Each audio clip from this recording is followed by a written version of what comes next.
Today on the Sam Sorbo Show, Curtis Houck from Newsbusters comes on the show to talk about the inconsistencies of the different debates about pro-abortion and school shootings. And wait till you hear what some of the left has to say about these things. Stay tuned. This is the Sam Sorbo Show coming right up. You've heard me talk about Mike Lindell, who I adore. You know, he's the inventor of MyPillow, and how that pillow has given me a good night's sleep that I need. In fact, I never knew how good I could sleep before I had my MyPillow. Mike continues to roll out new offers on his products, and the latest one is on his towel sets. Towels aren't something you think about often. I never knew what I was missing until I tried the towels just last year. Now, you have all helped build MyPillow into the incredible company that it is today, and you've trusted Mike Lindell to give you a great night's sleep. Mike's now changing the game with his 6-piece towel set. The set's made with USA cotton, making it extremely absorbent, and yet still providing that soft feel you look for in a towel. The set comes with 2 bath, 2 hand towels, and 2 washcloths, typically retailing for $109.99. But for a limited time, you can get this set for the low price of $39.99. And that's using promo code Sam Sorbo. So remember, all MyPillow products come with a 60-day money-back guarantee. You just go to mypillow.com, click on the radio listener specials to get this insanely low price of $39.99 on the towel set. You'll find deep discounts on other MyPillow products as well. So enter promo code Sam Sorbo, or you can call 800-625-5983. That's 800-625-5983 for these great radio specials. Sorbo, we've discovered, my husband and I, a great American company that supports our traditional values and also the work we're doing to rescue our culture from the lies of the left. So I want you to go check it out. It's called NutraMedics.com. NutraMedics.com. And you can find there great health and wellness products that are derived from the rainforests. I've found that they work incredibly for me. I take their melatonin. I get a much better night's sleep with that. I also take their Relax Medics and their Mood Medics, which are, I don't know what they are, but they're this natural blend of herbs, basically, and really easy to take. They actually droppers, and I just love their products, and I love what they stand for because they have a heart for this nation and they have a heart for people. And I don't know how you would have one without the other, and that's why maybe they have both. But I just love what they do. So go to NutraMedics.com, and you can actually go to sorbo.nutramedics, and that's with an X, sorbo.nutramedics.com. If you use Sorbo at checkout, you'll get a discount on anything that you purchase there. So go check it out, get a better night's sleep, get a better day, feel better about yourself. They've got a lot of great products there, including vitamins. I use them all. So trust me, it's great. NutraMedics.com. And thank you so much for listening. And welcome to the Sam Sorbo Show. I'm your host, Sam Sorbo. I'm joined now by Curtis Houck. He is the managing editor of Newsbusters, having served a couple of years as a news analyst in the Media Research Center's News Analysis Division. I've been a big fan of his for quite a while. He's found some strange inconsistencies between the pro-abortionists, the way that they view what is proper and in terms of sort of deciphering what they want out of life or out of death, I suppose is a better way to put it. And the way they view the messaging coming out about school shootings. And so I thought we would talk about that, and we'll wander a little bit, but welcome to the program, Curtis. Good to be with you, Sam, again. Yeah, it's good to see you. So let's just get right into the weeds. The pro-abortion movement got very irate when the pro-life movement showed videos and documented footage, and also, actually, it wasn't even it was actually documentary footage, and just even the photographs or the depictions of what abortion truly is. And yet now with the recent school shootings, they're okay showing babies and children's dead bodies, right? Right. It's a very interesting. I kind of am like scratching my head, wondering, what their deal is. But when you think about it, it actually makes a lot of sense. This is very similar, Sam, to the inability and refusal by many on the left to talk about what's in banned books, and talking about critical race theory, because but here again, that's another issue where you have the media, which is what we cover, and their allies in elected office would say, this is not happening. These books are not saying what you're saying. It is all in your head. Oh, really? Well, then why don't you show what is in these books that parents are objecting to, or the curriculum that they are objecting to? Right. Just to get a specific example, because I think those are useful. There was a mother who started reading from one of the books that is available to fifth graders, and she was shut down. They turned her mic off. They muted her because she was reading pornographic material. And so, and they just shut her down. And in their defense, the school apparently claimed, well, there's only one of those books in the school library. Oh. So she's just, this is the extreme example. And you know where I stand. If there's one book, there's plenty. That's right. It's already plenty, but just because there's only one of that book, there's a trend here. There is a standard that they've set just now. And that standard does not comport with our standards. And that's so, but back to the abortion question. Yeah. I mean, I remember when the Delighten videos came out and about Planned Parenthood, and they showed actual baby parts that were being sort of sorted as in terms of value from the products of the abortion. And the pro-abortion movement got very irate about that. And yet now the same people who are pro-death in the womb are somehow pro-life in the classroom.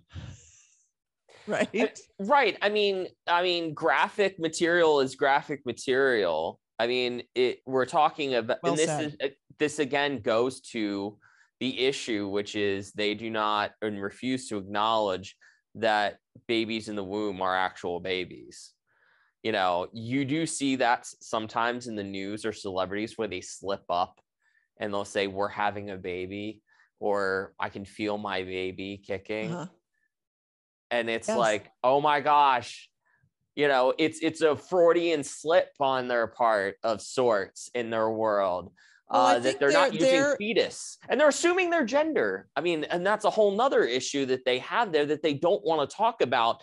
And they think this is a winning issue for them by saying, we want to show pictures of dead children, and we're going to talk about the graphic nature of gun injury, being shot by a firearm, but they won't talk about the medical equipment that is being used to crush an unborn child.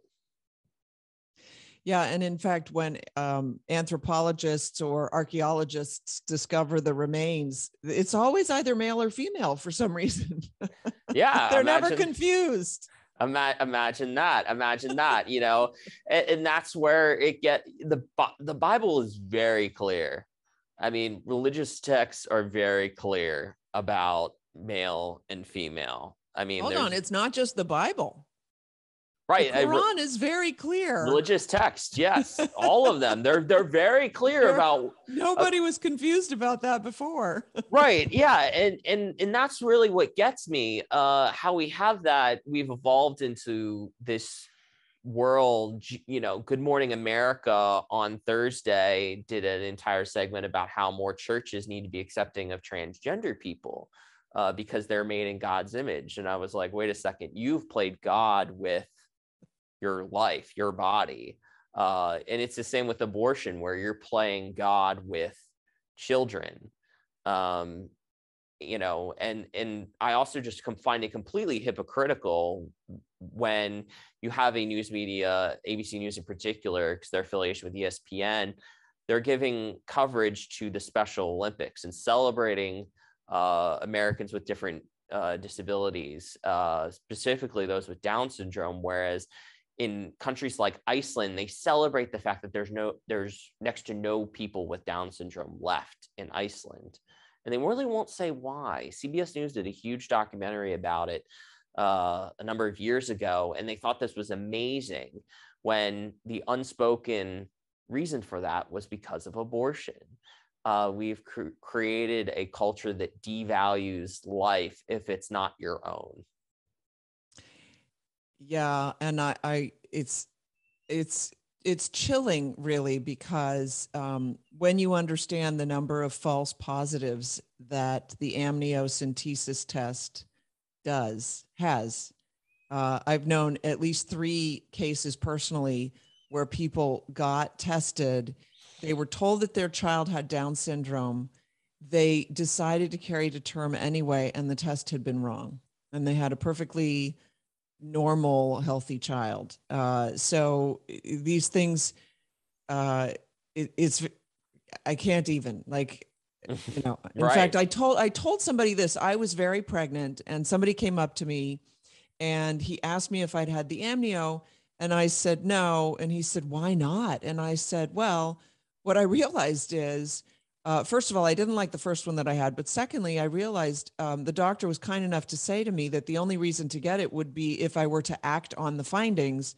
And since I wasn't willing to go through an abortion, that there was no reason to do the test.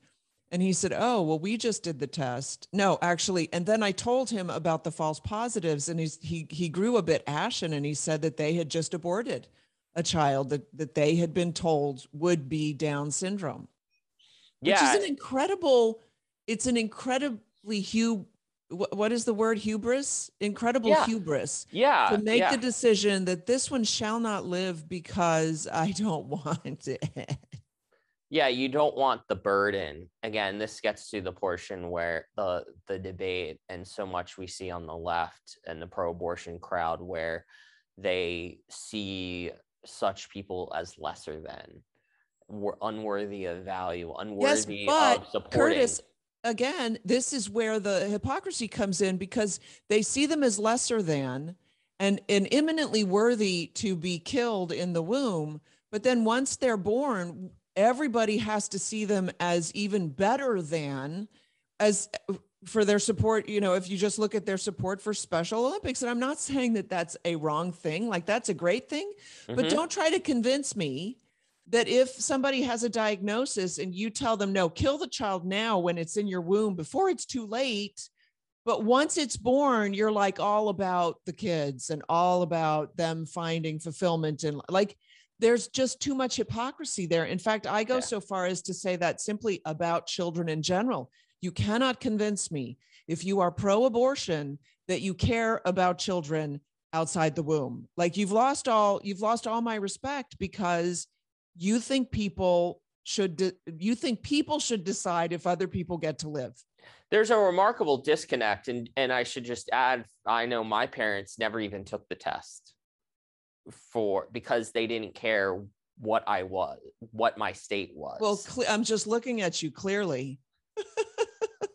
They didn't care. I mean, my mom was asked, and my parents were, because I'm the oldest, so that's why it was right, a question for them, and for real, and they just said no. Like, I was convinced, because, you know, we're taught to follow directions. We're taught to obey the rules. We're taught that you do this because somebody told you to do it. And so I thought the insurance company insisted that I get the amnio. And for some, you know, when you've never been pregnant, but you know, if miracles happen and you get pregnant, you'll know pregnancy brain kind of messes with you. You're not thinking necessarily completely logically. And so somehow I had convinced myself with my first one that I had to get the amnio because that was what was expected. And I didn't question it, but it was a very traumatic day. I recall I sat there weeping, and my poor husband didn't know what to do for me. Yeah. And so the next time through, I called the doctor and I said, do I have to get the test? And by the way, it was like this big relief that the test came back negative. And my mother-in-law, bless her heart, she said, well, of course it's negative. Like, why were you even concerned? Like, why were you worried? Right. Well, of course you're worried because they tell you to worry because you have to do the test. Mm-hmm. It's a setup. It is. Yeah. And the people, again, this goes to such, they don't see the disconnect in celebrating people with different abilities. And that's always what you see people remark about: the joy, the love of life, and how passionate they are about something. Whether it's art or food or trains, even, or in the Special Olympics, swimming or running, they say, gosh, if more people had that attitude. And you say, well, yes, unfortunately, your side doesn't want people like that to exist. Yeah, I remember, to help eradicate those people and play God here on earth.